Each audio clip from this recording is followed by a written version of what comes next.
இருவருக்கும் 2 குழந்தைகள். கணவன் மனைவிக்கும் எந்த தகராறும் கிடையாது, கருத்து வேறுபாடும் கிடையாது. அதே போன்று அந்த ஊரில் முருகனுக்கு எந்த விதமான பகையோ முன்விரோதமோ எதுவும் கிடையாது, மிரட்டல் கிடையாது. ஆக இப்படி இருக்கக்கூடிய சூழலில் ஒரு மனிதன் எப்படி தூக்கில் தொங்க முடியும்? அதுவும் 2 கைகளால் கட்டப்பட்டு, அந்த 2 கைகள் கட்டப்பட்ட நிலையிலேயே ஒரு மனிதன் தூக்கிலே தொங்கிக் கொண்டிருக்கிறான், சடலமாக மீட்கப்படுகிறான். அதற்கு என்ன காரணம் என்று கண்டுபிடிக்க வேண்டிய பொறுப்பு காவல்துறைக்கு இருக்கிறது. நாங்கள் நேரடியாக அந்த குடும்பத்தை போய் சந்தித்தோம். சந்திக்கிற பொழுது அவருடைய மனைவி மணிமேகலை அழந்து போய் கிடக்கிறார். பேசுவதற்கு கூட பயப்படுகிறார்.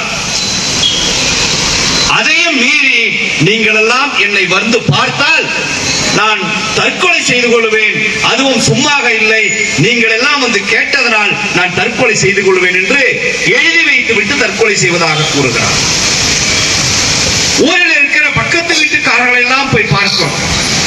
இப்படி ஒரு மனிதன் இருந்தானே, இன்றைக்கு அவன் இல்லையே, அவன் கைகள் கட்டப்பட்ட நிலையில் சடலமாக இருக்கிறானே, காவல்துறையை கேட்கிற பொழுது தற்கொலை என்று சொல்கிறார்களே, இதை பற்றி நீங்கள் என்ன நினைக்கிறீர்கள் என்று கேட்கிற பொழுது ஊரில் இருக்கிற அத்தனை பேரும் ஒன்றாக ஒரே பதிலை சொல்கிறார்கள், அவருக்கு வயிற்று வலி. சரி, அப்படி வயிற்று வலி வந்ததற்கு அடிப்படையாக ஏற்கனவே மருத்துவம் பார்த்த மருத்துவ ஆவணங்கள் ஏதாவது இருக்கிறதா? அதுவும் இல்லை. இங்க இருக்கக்கூடிய காவல்துறை நண்பர்களை நாங்கள் எதிர்நிலையில் வைத்து பார்க்கவில்லை. எல்லா காவல்துறையும் கெட்டவர்களாக நாங்கள் சித்தரிக்கவில்லை. காவல்துறையிலும் கடமையுணர்ந்து வேலை செய்கிற பல பேர் இருப்பது நன்கு எங்களுக்கு தெரியும். ஆனால் இதுல எங்களுக்கு வருகிற சந்தேகம் எல்லாம், தூக்கிலே தொங்குகிற நபர் கையை கட்டிக்கொண்டு தொங்க முடியுமா? ஒருவேளை நீங்கள் சொல்வது போலவே தற்கொலை காரணமாக இருந்தால் அந்த தற்கொலைக்கு யார் காரணம் என்பதை கண்டுபிடிக்க வேண்டிய பொறுப்பு காவல்துறைக்கு இருக்கிறதா இல்லையா?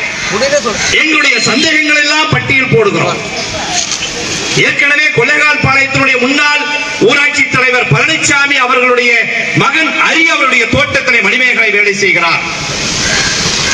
பழனிசாமியை விசாரித்திருக்க வேண்டும், அருகே விசாரித்திருக்க வேண்டும். அந்த தோட்டத்தில் மணிமேகலையுடன் யார் யாரெல்லாம் வேலை செய்கிறார்களோ அவர்களை விசாரித்திருக்க வேண்டும். முருகனோடு ஆடு மேய்க்க யாரெல்லாம் செல்கிறார்களோ அவர்களெல்லாம் விசாரிக்க வேண்டும். அந்த விசாரணையினுடைய வெளிப்படை தன்மை வேண்டும்.